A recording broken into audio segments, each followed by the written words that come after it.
President William Ruto, according to a confidential report, is yet to make his maiden visit to Sagana Statelodge. And even since January, since February, he started different visits in different state lodges. But Sagana, which is one that sits in an area where leaders around him, majority of them come from that area, it has not yet been actualized despite of the renovations that were going there that had been completed. Welcome to the bold analysis. In this podcast, I want to take you deep into the politics of Sagana Statelodge and the tactical decline amidst political pressure by William Ruto to visit that area. In January, there was a cabinet retreat that was in Laikipia, and that was in the county of Laikipia in Nanyuki town, and that retreat was initially supposed to be held in that state lodge, but according to the plans, there were change of plans and it was held in billionaire Humphrey Karaoke Fairmont Mount Kenya Safari Club in Nanyuki. And during that moment, we understand, according to the reports, that President William Ruto actually used to operate from that place to Nairobi. And he didn't reside in Sagana Statelodge, which was actually not very far from where that retreat was going on. Let's get into it. This is a sacred place that even Uhuru Kenyatta rarely visited. And the few visits that were there were actually visits where he would actually converge leaders from the region to give a political direction, or rather to point a vector for the mountain where the political direction they're supposed to take. And if you want to know, it's not a very small thing. I just want to draw your attention to the Nyama and Mchele story that Rigathi Gachagua at one point was talking about when he was referring to the state lodge. If William Ruto will become president, there's some ridiculous requests that he made and really caused headways in this country. Ningetukujulisha tu state lodge iko pale nyuma yako pale. Si ni kilomita 1.5 ama ni 2? 2 kilometers from here. Sasa ile nimekuja hapa asubuhi nimekuta case. Wanasema pale wafunguliwe. Wafunguliwe pale, kuwekwa screen na TV. Iko hata kamati imetengenezwa. Wanasema ng'ombe ya kuchijwa ni 35. Na mbuzi, na mchele, na soda. Kuna kitu moja rais mmoja alikuwa anafanya. Tunataka ufanye. Na tunakuomba kwa heshima. Any one time unakuja hapa State Lodge, unafungua milango. Watu unapika mchele, nyama, nini, watu wanakuja huko, wanakula, wanakuambia kwa heri, wanaenda. Kakoni rogemurenda. Hiyo tu kwa sababu sisi tutakuwa majirani wako. We'll be your neighbors here. Unatufungulia, tunakuja huko, tunakaa, tunaregarega huko, tunapiga story huko, na hatutaki hata chochote. Tunataka tu kukaribia huku.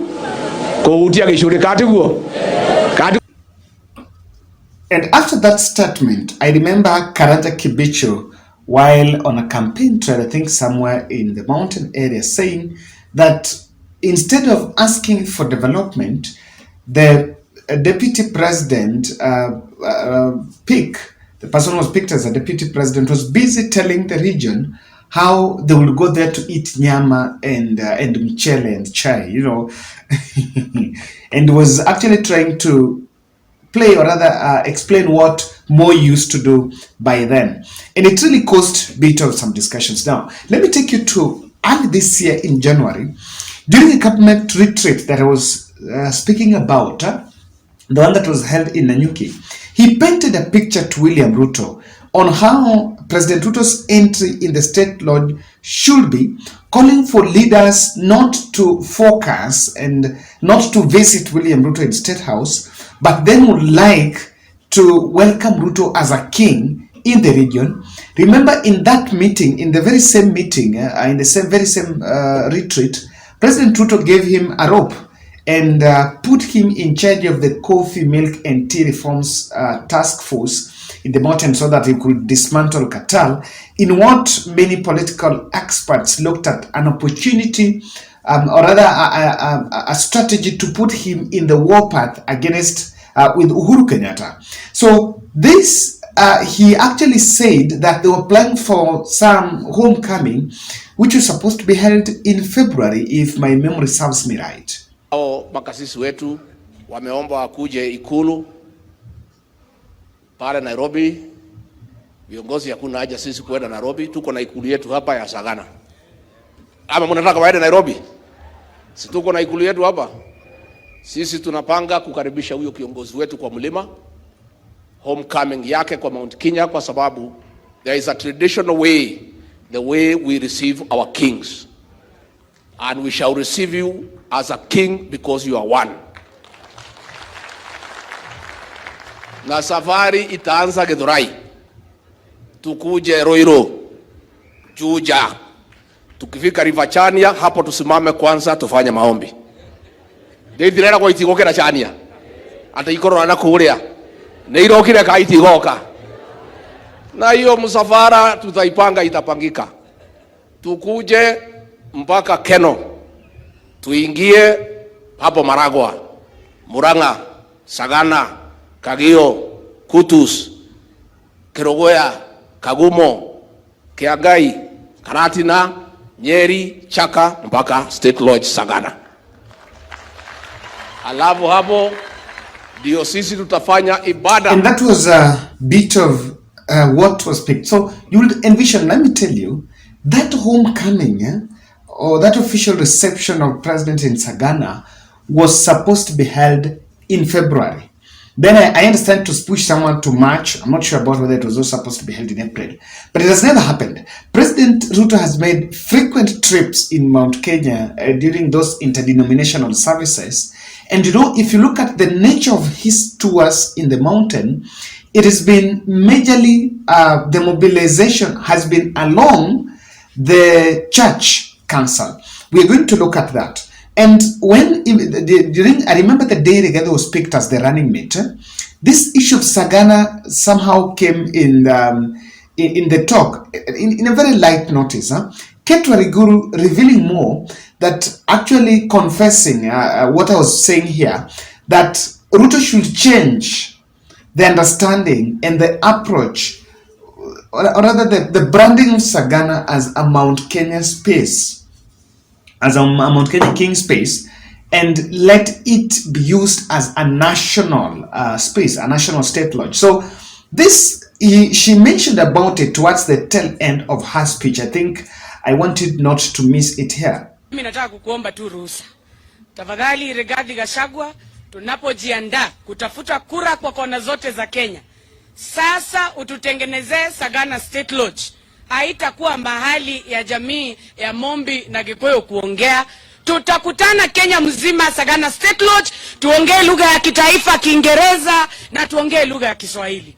Lakini sasa this time now over time the lodge had been perceived as a gamer PowerPoint, and for the few visits that President Ruto has made in the mountain and even other regions, the mobilization has been along the religious groups. That has been the entry point. Now, in this one of Sagana, it is normally a meeting point for the three sections: the church council, the Gitonga, which are the business moguls, and the Kiama. Now, these are the elders, or rather the traditional council. And so, this is why that place is normally perceived as a center of power. I remember Uhuru, I think it was Sagana 2, or Sagana, I think it was Sagana 3, and even during Uhuru's tenure, when he wanted to whip the MCAs to support BBI, he went to that place, Sagana. And that is the place where I think the MCAs were given the car grant, if I'm not wrong. So at the helm of convincing about BBI, he went there. Immediately before Raila probably was picked, he also went there. And then towards the tail end of his tenure, I think there was Sagana 3. There was Sagana 1, Sagana 2, and Sagana 3. There was no Sagana 4.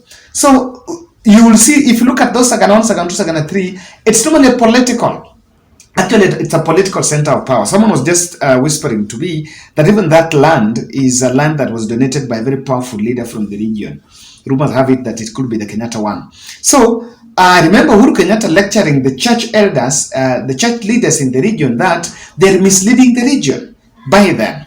And so, what do you think? Why do you think Ruto has held handbrakes on going there? I don't want you to miss that section because that's a very important one for both of us. Make sure you watch to the end and also kindly subscribe to our channel. Thank you very much for those who are supporting us. Now, Rigathi envisioned a function where that will be his official coronation as the kingpin of Mount Kenya.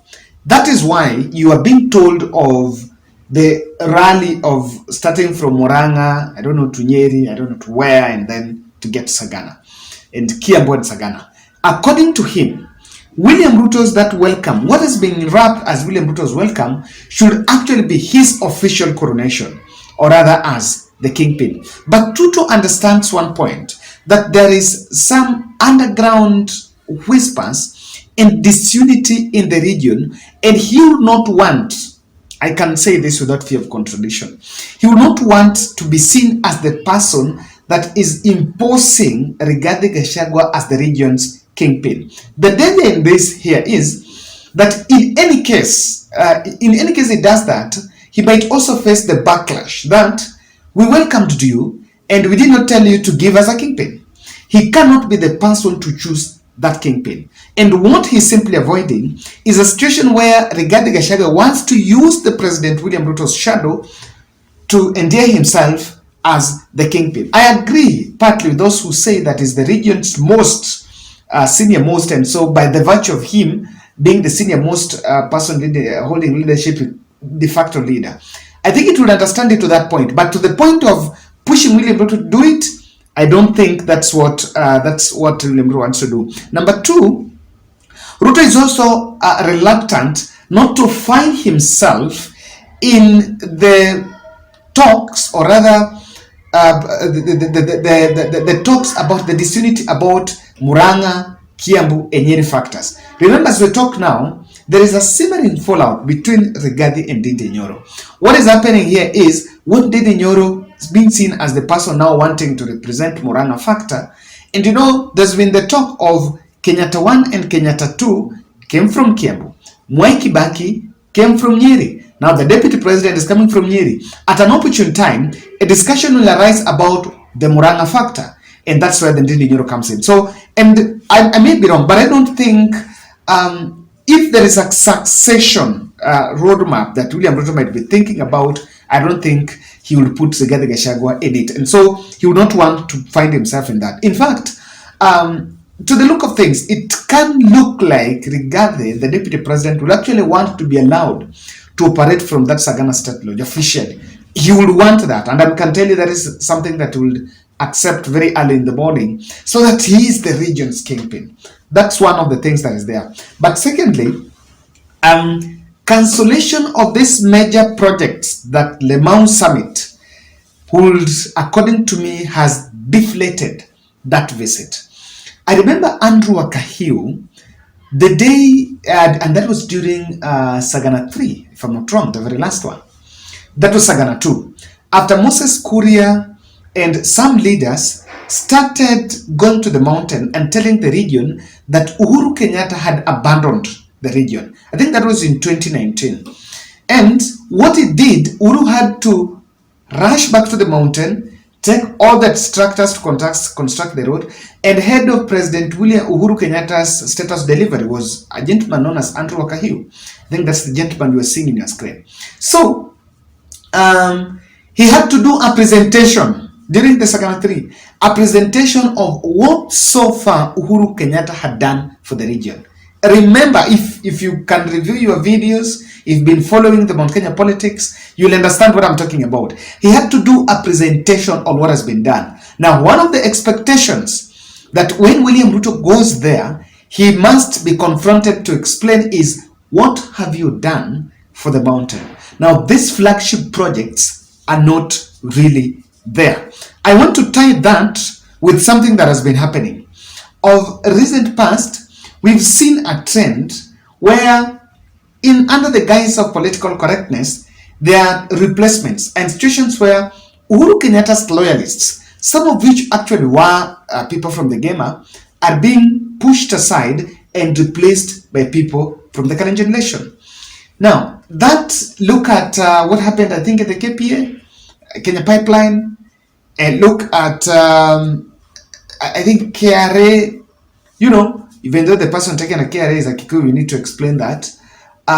You look at the energy sector, there are quite a lot of replacements, and there is a feeling that amongst the Gitonga, that some prominent Kikuyus are being pushed out of some prime position. So that also works against this project. And I can tell you that Project Ruto to visit Sagana is a long project that must be very strategic. Otherwise, it can be a point of breakup.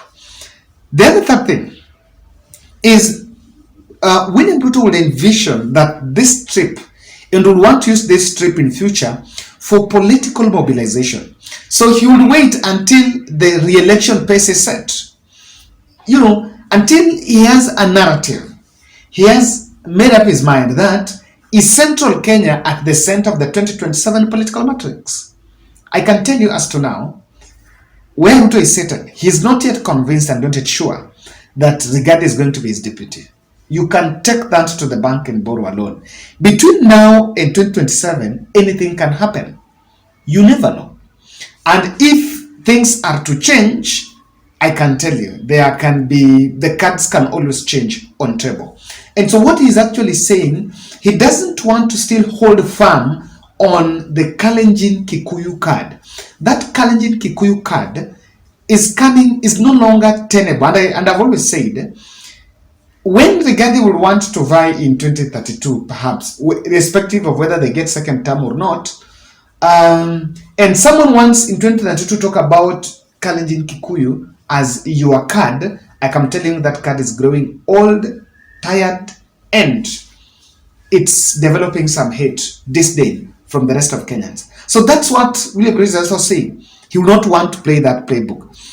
Lastly, Ruto is avoiding Uhuru confrontation politics around that tea, coffee, and milk. Those are the scripts and the Mau stories and the land issues. Those are the scripts that the deputy president and the team are trying to push. I think he doesn't want those scripts, and I support that, because some of those things, and I've always been saying that some of those issues we want to address cannot be solved overnight. The tea, coffee, milk reforms is not something you can wake up and say in the next 3 months I've done it. If you want to know what I'm saying is true, is this. The deputy president promised that by April nitakuwa nimemalizana na hii maneno ya coffee, tea, so that everything. And I can tell you here in May, if there is a progress that has been made, that progress is kind of 20 or 25%. I'm not sure that has been made. Even if that is kind of 20 to 25%. What this means here is, part of this tea, coffee, and milk scripts are actually supposed to be used for just the political narratives. And that is what Ruto is avoiding. Ruto is now at a point where he is avoiding a confrontation with Uhuru Kenyatta. It is very healthy, it is very unhealthy, even for himself as a president. You don't want to go to the record as the person that humiliated former president. In the history of this country, we've had a history of peaceful transitions and, of course, respecting and giving the former presidents their space. So that is one thing that I can clearly tell you, is that the center of the Sagana trip that was being planned, and Ruto is not boarding into that script. That is my point into what exactly could be playing. Now, I want to listen keenly to those who come from the mountain. Give me your feedback. What are your thoughts on this? What exactly are your thoughts on this? We are on a weekend, so it's a very good mood, and I'm taking your tea. For those who have my number, I'm sharing. Yes, I know quite a number have my number, so I'll be grateful for your tea here. Asanteni sana, and give me your feedback in about what you think about this analysis. I've really tried to sit down and put the pieces together, so I also want to hear what you're saying.